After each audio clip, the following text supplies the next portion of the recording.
അപ്പോൾ സാധാരണയായിട്ട് എല്ലാവരും വീഡിയോ കണ്ട് ജസ്റ്റ് പോകുന്നേ ഉള്ളൂ, ആരും തന്നെ കമൻറ്റ് ചെയ്യാറില്ല. അപ്പം നിങ്ങൾ കമൻറ്റ് ചെയ്തെങ്കിൽ മാത്രമേ നമുക്ക് ഒരു സപ്പോർട്ട് കിട്ടത്തുള്ളൂ, നമ്മുടെ വീഡിയോസ് കുറച്ച് റീച്ച് ആവത്തുള്ളൂ. അതുപോലെ നിങ്ങളുടെ ആ കമൻറ്റ്സ് ഇടുമ്പോഴാണ് എനിക്കൊരു എനർജി കിട്ടുന്നത്. അപ്പോൾ എഗ്ഗമിനും ഒക്കെ യൂസ് ചെയ്യുന്നത് അതുപോലെ തന്നെയാണ് കേട്ടോ, നല്ലൊരു വളമാണ്. ആ ഒരു കാൽഷ്യവും കൂടെയാണ് ഇപ്പോൾ റിയാക്ട് ചെയ്തത്, നിങ്ങൾ കണ്ടല്ലോ. അപ്പോൾ ഇങ്ങനെ വരുമ്പോഴത്തേക്കും ഇനി നമുക്ക് ഞാൻ പറഞ്ഞ ആ ഇൻഗ്രീഡിയൻ്റ് കൂടെ ചേർത്തിട്ട് നമുക്കിത് ഫെർട്ടിലൈസറായിട്ട് എടുക്കാം.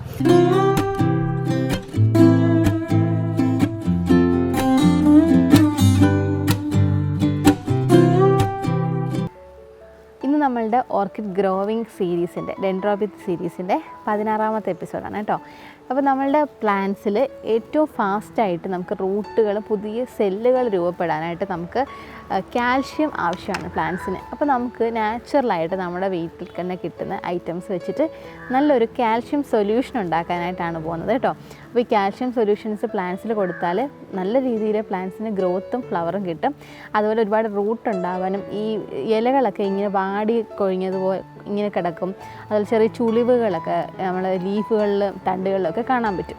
അപ്പോൾ അതൊക്കെ കാൽഷ്യത്തിൻ്റെയൊക്കെ കുറവ് കൊണ്ട് ഉണ്ടാവുന്നതാണ്. അപ്പോൾ നമുക്കിന്ന് നല്ലൊരു കാൽഷ്യം സൊല്യൂഷൻ നമുക്ക് എങ്ങനെ ഉണ്ടാക്കാമെന്ന് നോക്കാം. ഞാൻ നിങ്ങളുടെ സ്വന്തം അശ്മി സുൽത്താന. എൻ്റെ വീഡിയോ കണ്ട് നിങ്ങൾക്ക് ഇഷ്ടമാവുകയാണ്, യൂസ്ഫുൾ ആവുകയാണെന്നുണ്ടെങ്കിൽ വീഡിയോ ലൈക്ക് ചെയ്യാനും ഇതുപോലുള്ള വീഡിയോസ് ഇഷ്ടമുള്ള നിങ്ങളുടെ ഫ്രണ്ട്സിലേക്ക് നമ്മുടെ വീഡിയോ ഷെയർ ചെയ്യാനും പിന്നെ നമ്മുടെ അഭിപ്രായങ്ങൾ കമൻറ്റ് ചെയ്യാനും മടിക്കരുത് കേട്ടോ.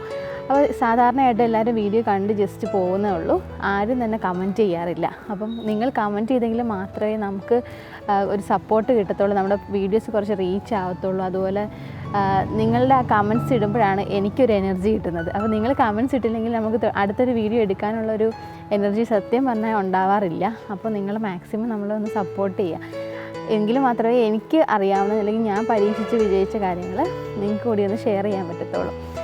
അപ്പോൾ നിങ്ങളുടെ കമൻറ്റാണ് നമ്മുടെ എനർജി. ഓക്കെ, അപ്പോൾ നമുക്ക് എങ്ങനെ നമ്മുടെ ഈ കാൽഷ്യം സൊല്യൂഷൻ ഉണ്ടാക്കാൻ നോക്കാം.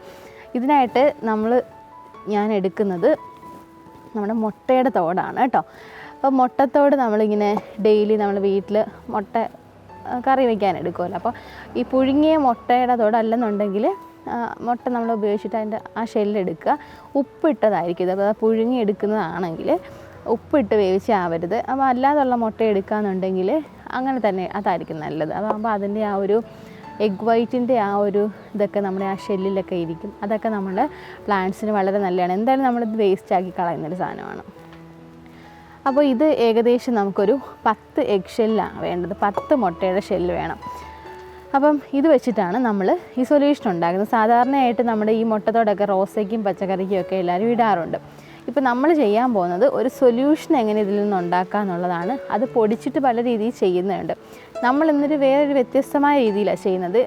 നിങ്ങളത് പരീക്ഷിച്ചിട്ടുണ്ടോ എന്ന് എനിക്കറിയത്തില്ല, ഉണ്ടെന്നുണ്ടെങ്കിൽ ഒന്ന് കമൻറ്റ് ഇടണം കേട്ടോ, എത്ര പേര് അങ്ങനെ ചെയ്തിട്ടുണ്ടെന്ന്. അപ്പോൾ ഫസ്റ്റ് തന്നെ നമുക്ക് നിങ്ങൾ ഈ മുട്ടത്തോട് 1-2 ഒക്കെ മുട്ടത്തോണ്ടല്ലേ നമുക്ക് ഡെയിലി കിട്ടത്തുള്ളൂ. അപ്പോൾ ഒന്നെങ്കിൽ നമുക്കത് ഫ്രിഡ്ജിൽ സൂക്ഷിച്ചിട്ട് എടുക്കാം, കുറഞ്ഞതൊരു 10 എണ്ണം എടുക്കാം കേട്ടോ. അപ്പോൾ നമുക്കൊരു സെറ്റായിട്ട് നമുക്ക് പൊടിച്ചെടുക്കാൻ കുറച്ച് ക്വാണ്ടിറ്റി കാണും. അപ്പോൾ 10 മുട്ടയുടെ അത് നമുക്ക് ഫ്രിഡ്ജിൽ സൂക്ഷിക്കുക. അതല്ലെന്നുണ്ടെങ്കിൽ നമ്മളത് മുട്ട എടുത്തിട്ട് നമ്മൾ വെയിലത്തിട്ടൊന്ന് ഉണക്കി ഡ്രൈ ആക്കി എടുക്കുക. അപ്പോൾ ഫ്രിഡ്ജിലാണ് വെച്ചിട്ട് നിങ്ങൾ എടുക്കുന്നതെന്നുണ്ടെങ്കിൽ ഇതിന് ജസ്റ്റ് ഒന്ന് റോസ്റ്റ് ചെയ്തെടുക്കുക. എന്ന് വെച്ചാൽ ജസ്റ്റ് അതിൻ്റെ ആ ഒരു വാട്ടർ കണ്ടൻറ്റ് പോകുന്ന രീതിയിലൊന്ന് ജസ്റ്റ് ഒന്ന് ഡ്രൈ ആക്കിയിട്ട് എടുക്കാൻ ശ്രദ്ധിക്കണം. ഇതിപ്പോൾ ഞാൻ വെയിലത്തിട്ട് ഉണക്കിയതാണ് കേട്ടോ. അപ്പോൾ 2 ദിവസം ഒന്ന് വെയിലത്തല്ല, 1 ദിവസം ഇട്ടാലും മതി, അങ്ങ് നന്നായി ഡ്രൈ ആവും. അപ്പോൾ തന്നെ നമുക്ക് പ്ലാന്റ്സിലേക്ക് ഇത് യൂസ് ചെയ്യാൻ അങ്ങനെ ആയിരിക്കും നല്ലത്. അപ്പോൾ സ്മെല്ലൊന്നും ഉണ്ടാകത്തില്ല. അപ്പോൾ നമ്മൾ ഈ ഒരു ഷെല്ല് ഇനി പൊടിച്ച് കൊണ്ടുവരണം. അപ്പോൾ പൊടിക്കുന്നതിന് മുമ്പായിട്ട് ഞാൻ കാര്യം പറയാം, ഇതിൻ്റെ കൂടെ നമ്മൾ ഒരു ഇൻഗ്രീഡിയൻ്റ് കൂടെ ചേർക്കുന്നുണ്ട്. ആ ഒരു സംഭവം ചേർത്തെങ്കിൽ മാത്രമേ ഇതിനൊരു കംപ്ലീറ്റ് ആ ഒരു ഫെർട്ടിലൈസർ എന്നുള്ള രൂപത്തിലേക്ക് ഇത് വരുത്തുള്ളൂ. അപ്പോൾ അതെന്തുവാണെന്ന് നമുക്ക് കാണാം. അപ്പോൾ വീഡിയോ സ്കിപ്പ് ചെയ്യാതെ ഫുള്ളായിട്ട് വാച്ച് ചെയ്യണം കേട്ടോ. അപ്പോൾ നമുക്ക് എങ്ങനെ ഇത് സെറ്റ് ചെയ്തെടുക്കാൻ നോക്കാം. ഫസ്റ്റ് നമുക്കിതൊന്ന് പൊടിച്ചു കൊണ്ടുവരാം. പൊടിച്ചിട്ട് വേണം നമുക്ക് ആ ഒരു മിക്സിനകത്തോട്ട് ചേർക്കാൻ. അപ്പോൾ നമ്മുടെ ഈ ഒരു എഗ്ഗിൻ്റെ ഈ തോട്, മുട്ടത്തോടൊന്ന് നമുക്ക് മിക്സിയിലൊന്ന് അടിച്ചെടുക്കാവേ. അപ്പോൾ നല്ല പൗഡറായിട്ട് കിട്ടും.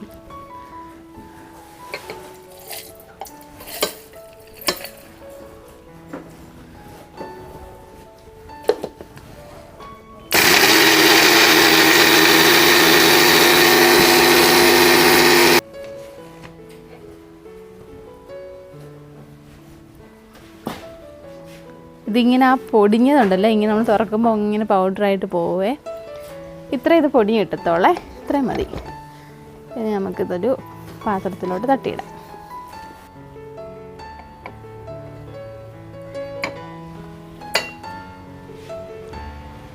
അപ്പോൾ നമുക്കിത് ഇത് നിറച്ച് നമ്മൾ തോടെടുത്തായിരുന്നു. അപ്പോൾ അതിന് ഇത്രയാണ് കിട്ടിയ പൗഡർ ഉണ്ടോ.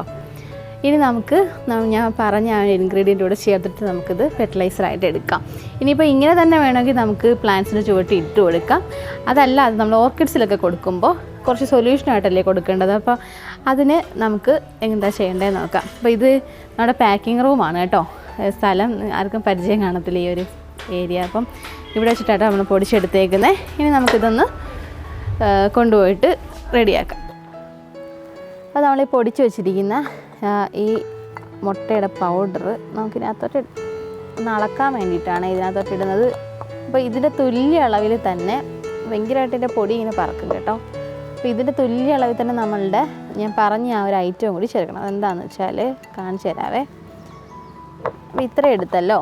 അപ്പോൾ നമ്മൾ എത്ര എമൗണ്ടാണോ ഈ ഒരു എഗ്ഷെല്ലിൻ്റെ പൗഡർ എടുക്കുന്നത് അത്ര എമൗണ്ട് തന്നെ നമുക്ക് വിനാഗിരിയും കൂടി ചേർക്കണം.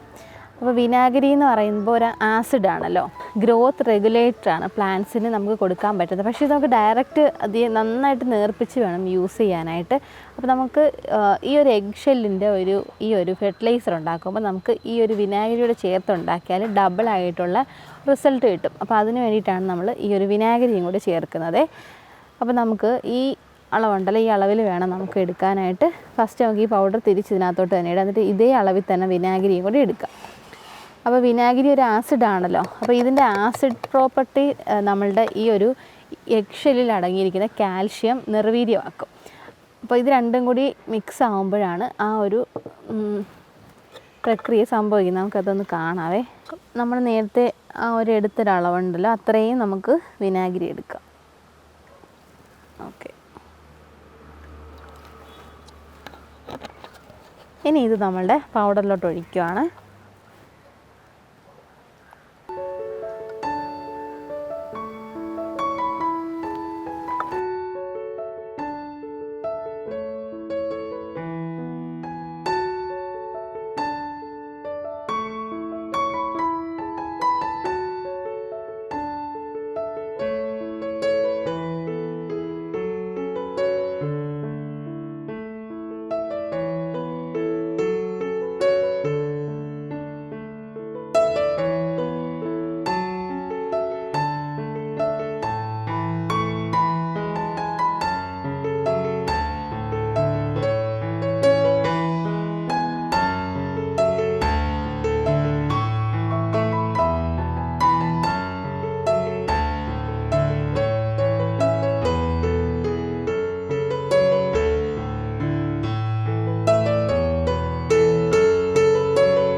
അപ്പോൾ നമ്മളുടെ ഈ വിനാഗിരിയും നമ്മുടെ എഗ്ഷെല്ലിൻ്റെ ആ ഒരു കാൽഷ്യവും കൂടെയാണ് ഇപ്പോൾ റിയാക്ട് ചെയ്തത്, നിങ്ങൾ കണ്ടല്ലോ.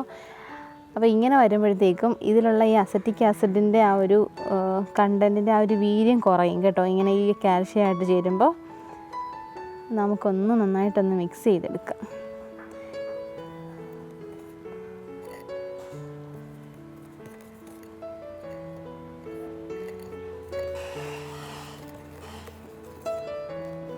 ഒരു കുറച്ച് സമയം ഇങ്ങനെ വെക്കണം, എങ്കിൽ മാത്രമേ അതിൻ്റെ ആ ഒരു റിയാക്ഷൻ കംപ്ലീറ്റ് ആവത്തുള്ളൂ, എങ്കിലേ ആ ഒരു വീര്യം കുറഞ്ഞു കിട്ടത്തുള്ളേ. അപ്പോൾ ഏതാണ്ടൊരു 3 മണിക്കൂർ ആകുന്നുണ്ട് നമ്മുടെ ഈ ഒരു സൊല്യൂഷൻ ഒന്ന് സെറ്റ് ആക്കാനായിട്ട് വെച്ചിട്ട്. അപ്പോൾ ആ ഒരു റിയാക്ഷനൊക്കെ സ്റ്റോപ്പായി നമുക്ക് കാണാം. മറ്റേ ഇങ്ങനെ തിളയ്ക്കുന്ന പോലെയായിരുന്നു ഇതിനകത്ത് കിടന്ന്. അപ്പോൾ അതൊക്കെ മാറിയിട്ട് ഇപ്പം നോർമലായി നമ്മുടെ ഈ ഒരു സൊല്യൂഷൻ. ഇപ്പോൾ ഇതാണ് നമ്മളുടെ കാൽഷ്യം സൊല്യൂഷൻ എന്ന് പറയുന്നത്. കാൽഷ്യം ഫെർട്ടിലൈസറാണ് ഈ ഒരു ലിക്വിഡ്. ഫുള്ളായിട്ട് നല്ലൊരു റിച്ച് കാൽഷ്യമായിട്ട് മാറിയിട്ടുണ്ട്. ഇപ്പോൾ നല്ലൊരു സ്മെല്ലും ഉണ്ട് കേട്ടോ. നമ്മൾ മുട്ടയൊക്കെ അഴുകിയതുപോലത്തെ ഭയങ്കര ഒരു സ്മെല്ലാണ്. അത് ആസിഡിനകത്ത് ഇങ്ങനെ കിടക്കുന്നത് കൊണ്ടായിരിക്കാൻ തോന്നുന്നു. അപ്പോൾ ഇത് നമുക്ക് സാധാരണ ഒരു 3 ലിറ്ററിനാണെന്നുണ്ടെങ്കിൽ 3,700 ഒരു 3.5 ലിറ്ററിന് കൂടുതൽ ഒരു വെള്ളം എടുക്കുകയാണെങ്കിൽ നമുക്കതിലേക്ക് ഇതിൽ നിന്നൊരു 2 മുതൽ 4 ടേബിൾ സ്പൂൺ വരെ ഈ ഒരു സൊല്യൂഷൻ എടുത്ത് അരിച്ചൊഴിക്കാൻ പറ്റും. അപ്പോൾ ഞാൻ ജസ്റ്റ് നമ്മുടെ ഈ എപ്പിസോഡിന് വേണ്ടിയിട്ട് ഈ ഒരു പ്ലാന്റിന് മാത്രമേ ഇപ്പോൾ കൊടുക്കുന്നുള്ളൂ. ഇപ്പോൾ ഇന്ന് തന്നെ നമുക്ക് ബാക്കി പ്ലാന്റ്സിനൊക്കെ ഇത് അടിക്കണം കേട്ടോ. അപ്പോൾ ജസ്റ്റ് ഞാനൊരു 5 ml മാത്രമേ ഈ ഒരു പ്ലാന്റിൽ കൊടുക്കുന്നുള്ളൂ കേട്ടോ. അപ്പോൾ ഞാൻ കുറച്ച് സൊല്യൂഷനൊന്ന് നന്നായിട്ടൊന്ന് മിക്സ് ചെയ്തിട്ട് ഇതിനടിയിൽ ആ ഒരു അടിമട്ട് പോലെ ഇങ്ങനെ കിടക്കും കേട്ടോ. നന്നായിട്ട് പൊടിഞ്ഞ പൗഡർ ഉണ്ടല്ലോ അതിങ്ങനെ അടിയിൽ കിടക്കും. അപ്പോൾ നമുക്ക് കുറച്ചൊന്ന് ഇതിനോട്ട് എടുക്കാം. ഒരു 5 ml ഏകദേശം അത്രയും മതിയാവും. കാരണം നല്ല എഫക്റ്റാണ് ഈ സാധനം. ഓക്കെ, അത് മാറ്റി വയ്ക്കാം. ഇനി ഇത് നമുക്ക് ബോട്ടിലോട്ട് ഒഴിച്ചു കൊടുക്കാം. ഇതൊരു 1/2 ലിറ്ററിന് വേണ്ടിയിട്ടാണ് ഞാനൊരു ഈ 5 ml മാത്രമേ എടുക്കുന്നുള്ളൂ. അത്ര പവർഫുള്ളാണ് കേട്ടോ സാധനം. അപ്പോൾ അതൊന്ന് അരിച്ചൊഴിക്കാം അതിനകത്തോട്ട്. അപ്പോൾ അരിക്കാൻ ഞാൻ അരിപ്പ എടുക്കാൻ മറന്നുപോയി കേട്ടോ. അപ്പോൾ അതുകൊണ്ട് ഒരു നെറ്റ് എടുത്തിട്ട് ഒരു 2-3 ലെയർ ആക്കിയിട്ട് ഇങ്ങനെ വെച്ചിട്ടുണ്ട്. നമുക്ക് നോക്കാം. നല്ല അരിപ്പയാണ് നല്ലത്, കാരണം അല്ലെങ്കിൽ സ്പ്രെയർ ബ്ലോക്ക് ആവും കേട്ടോ. അപ്പോൾ ഇപ്പം എന്തായാലും ഒരു പരീക്ഷണം നടത്താം. ഇതിനോട്ട് ഒഴിച്ചു കൊടുക്കാം.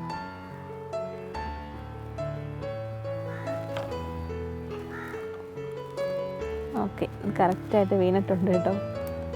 ഇനി നമുക്ക് ഈ നെറ്റ് അങ്ങ് മാറ്റാം.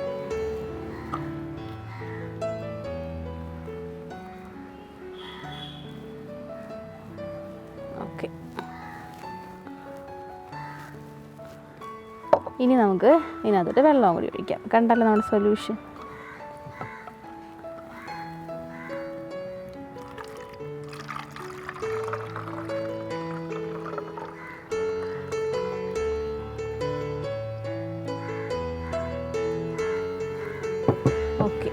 ഇപ്പം നിങ്ങൾക്ക് വേണമെങ്കിൽ കുറച്ചുകൂടെ വെള്ളം ഒഴിക്കാം കേട്ടോ. ഇനി കോൺസെൻട്രേഷൻ ഒരു കാരണവശാലും കൂടിപ്പോകരുത്. ഒന്നാമത് നമ്മൾ യൂസ് ചെയ്യുന്നത് ഒരു ആസിഡാണ്, പിന്നെ റിച്ച് കാൽഷ്യം ആണിത്. അപ്പോൾ ഒരുപാടായിക്കഴിഞ്ഞാൽ ഇതൊരു കെമിക്കൽ ഫെർട്ടിലൈസർ പോലെ തന്നെ ആക്ട് ചെയ്യും. പക്ഷേ ഒരു ജൈവവളമാണ്. ഒന്ന് ഷേക്ക് ചെയ്തിട്ട് നമുക്ക് അടിക്കാം. അപ്പോൾ നമ്മളുടെ പ്ലാന്റിൻ്റെ അന്ന് വന്ന ഫ്ലവറൊക്കെ പൊഴിഞ്ഞു പോയി, ഞാൻ കഴിഞ്ഞ വീഡിയോയിൽ പറഞ്ഞായിരുന്നല്ലോ. അപ്പോൾ ഇനി ഈ പ്ലാന്റ് നല്ല വെയിലത്ത് വയ്ക്കാൻ സമയമായിരിക്കുകയാണ്. എന്നാലും കുറച്ചുകൂടെ ഒന്ന് ആവട്ടെ എന്ന് വിചാരിച്ചിട്ടാട്ടോ വയ്ക്കാത്തത്. അപ്പോൾ നമ്മുടെ ഈ ഒരു സൊല്യൂഷൻ നമുക്ക് ഫുള്ളായിട്ട് ഒഴിച്ചു കൊടുക്കാം. നന്നായിട്ട് ഈ ഒരു സൊല്യൂഷൻ നമ്മുടെ പ്ലാന്റ് മുക്കി വയ്ക്കുകയെന്നുണ്ടെങ്കിൽ നല്ല റിസൾട്ടായിരിക്കും. കാരണം ഇത് ഭയങ്കര പവർഫുള്ളാണ് ഈ ഒരു സാധനം. നമ്മളുടെ എഗ്ഗമിനും ഒക്കെ യൂസ് ചെയ്യുന്നത് അതുപോലെ തന്നെയാണ് കേട്ടോ. നല്ലൊരു വളമാണ്.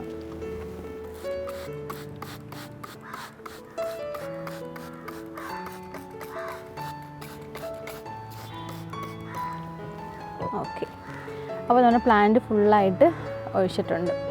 അപ്പോൾ ഈ ഒരു ഫെർട്ടിലൈസർ കൊടുത്തു കഴിയുമ്പോൾ നമുക്ക് പ്ലാന്റിൻ്റെ ലീഫുകൾക്ക് ഭയങ്കര ഒരു കരുത്തും അതിൽ പുതിയ സെല്ലുകൾ ഇതിനകത്ത് രൂപപ്പെടാനും പെട്ടെന്ന് റൂട്ട് ഉണ്ടാവാനും ഒക്കെ നല്ലതാണ്. അപ്പോൾ കുറച്ച് മെച്യൂറായ പ്ലാന്റ് ആണെങ്കിൽ വേഗത്തിൽ ഫ്ലവർ ആവുകയും ചെയ്യും കേട്ടോ. ഇത് കൊടുത്താൽ പ്രത്യേകിച്ച് ചിലവില്ലല്ലോ, നമുക്ക് ഈസി ആയിട്ട് ഉണ്ടാക്കാനും പറ്റും. അപ്പം എല്ലാവരും ഒന്ന് ചെക്ക് ചെയ്ത് നോക്കുക. സാധാരണയായിട്ട് മിക്ക ആൾക്കാരും എഗ് ഷെല്ലിൻ്റെ പൗഡർ ഉണ്ടാക്കിയിട്ട് വെള്ളത്തിൽ കലക്കി കഴിക്കും. പക്ഷേ അതിനെക്കാട്ടിലും എഫക്റ്റ് കൂടുതൽ ഈ ഒരു രീതി ചെയ്യുന്നതാണ് കേട്ടോ. അപ്പം ചെയ്ത് നോക്കിയിട്ടില്ലാലും റിസൾട്ട് കമൻറ്റ് ചെയ്യണം. കമൻറ്റ് ചെയ്യാതിരിക്കരുത്. കമൻറ്റ് ചെയ്യാമെന്ന് പറഞ്ഞിട്ട് നിങ്ങളാരും കമൻറ്റ് ചെയ്യത്തില്ല, കണ്ടിട്ട് ജസ്റ്റ് പോവുക ചെയ്യുന്നത്. അപ്പോൾ കമൻറ്റ് ചെയ്തേ പറ്റത്തുള്ളൂ, എങ്കിലേ എൻ്റെ വീഡിയോസ് നമുക്ക് കുറച്ച് റീച്ച് ആവുകയും ചെയ്യത്തുള്ളൂ കേട്ടോ. അപ്പോൾ നിങ്ങളുടെ ഇൻട്രാക്ഷൻ കൂടണം എന്നുണ്ടെങ്കിൽ കമൻറ്റിൽ തന്നെ വരണം. അപ്പോൾ കമൻറ്റ് അപ്ലൈ ചെയ്യുന്നത് അപ്പോൾ എനിക്ക് ഡയറക്റ്റ് നിങ്ങളോട് സംസാരിക്കാനൊരു അവസരമാണ്. ഒരുപാട് പേര് നമ്മുടെ വീഡിയോസ് കാണുന്നുണ്ട്, പക്ഷേ പലരും സബ്സ്ക്രൈബ് ചെയ്യാറുമില്ല, കമൻറ്റ് ചെയ്യാറുമില്ല. അപ്പം അതുകൂടി ചെയ്തെങ്കിലേ നമുക്ക് പുതിയ കണ്ടൻറ്റുകൾ ഉണ്ടാക്കാനായിട്ട് പറ്റത്തുള്ളൂ, പുതിയ വീഡിയോസ് ഇടാനായിട്ട് പറ്റത്തുള്ളൂ. അപ്പോൾ എല്ലാവരും ഒന്ന് സപ്പോർട്ട് ചെയ്യുക. അപ്പം വീഡിയോ ഇഷ്ടമായിട്ടുണ്ടെങ്കിൽ ലൈക്ക് ചെയ്യാനും ഷെയർ ചെയ്യാനും സബ്സ്ക്രൈബ് ചെയ്യാനും മടിക്കരുത്. അപ്പോൾ ഇനി അടുത്ത വീഡിയോയിൽ കാണാം. ബൈ.